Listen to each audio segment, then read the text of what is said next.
Since my last video, I have received numerous inquiries concerning how to bring my suggestion to fruition. The 14th Amendment specifically refers to senators and representatives.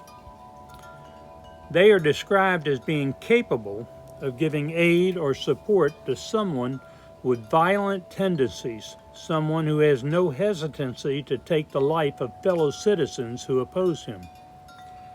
The 14th Amendment makes it clear that those putative senators and congressmen, once their evil sentiments are exposed, are no longer members of the United States Congress. There exists a congressional record identifying 197 congressmen and 43 senators who voted against impeaching Donald Trump for his actions on January 6.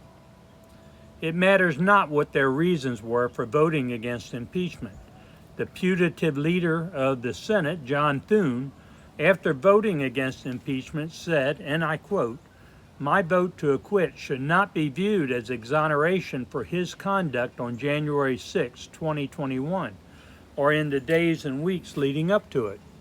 What former President Trump did to undermine the faith in our election system and disrupt the peaceful transfer of power is inexcusable," unquote. These members of Congress could have abstained from voting, as some did, or they could have voted to impeach, and their actions would have been legal. By illegally voting against impeachment, they certainly gave aid and comfort to Trump. By operation of law and in accordance with the clear intention of the 14th Amendment, their membership in Congress dissipated as quickly as the air from a popped balloon. So how should the remaining qualified members of Congress proceed?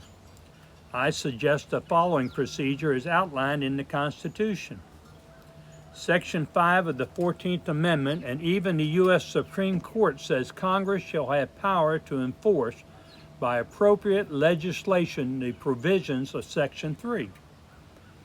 The term appropriate is defined as conduct suitable or proper to the circumstances. The current circumstances are that there are 240 ex-legislators haunting the halls of Congress. Without so much as a courteous nod to their existence, the remaining qualified members of the Congress must, as mandated by the Constitution, seize the gavel or produce their own and pass the following legislation. All those members of Congress who voted against the impeachment of Donald Trump for his actions in inciting an insurrection are hereby declared to have ceased being members of Congress as of the date their votes were recorded in the congressional record. This legislation must be immediately endorsed by the remaining qualified members of Congress and forwarded to President Trump for his signature or veto. Of course, Trump can veto, thereby confirming the validity of this congressional action, or he can ignore it, allowing the bill to become law. If he vetoes, Congress, comprised of only qualified members, must override the veto. Even now, exigent circumstances demand that qualified members of Congress resume business. A new Speaker of the House and Leader of the Senate must be voted on. The government must be reopened. Trump's murderous infatuation with killing brown people in the Caribbean and threatening citizens in our cities must be stopped. The plan I propose is legal. There is no viable argument against it. This plan is mandated by the Constitution, endorsed by the Supreme Court, compelled by moral authority, and easily followed.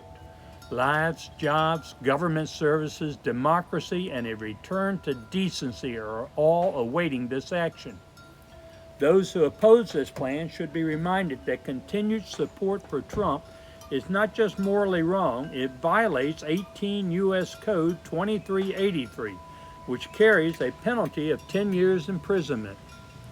It doesn't matter where the members meet. It can occur in the hallway or on the Capitol grounds. It doesn't matter if you don't have the official gavel. You can borrow mine, your own hammer, or use your own hammer, but let it drop.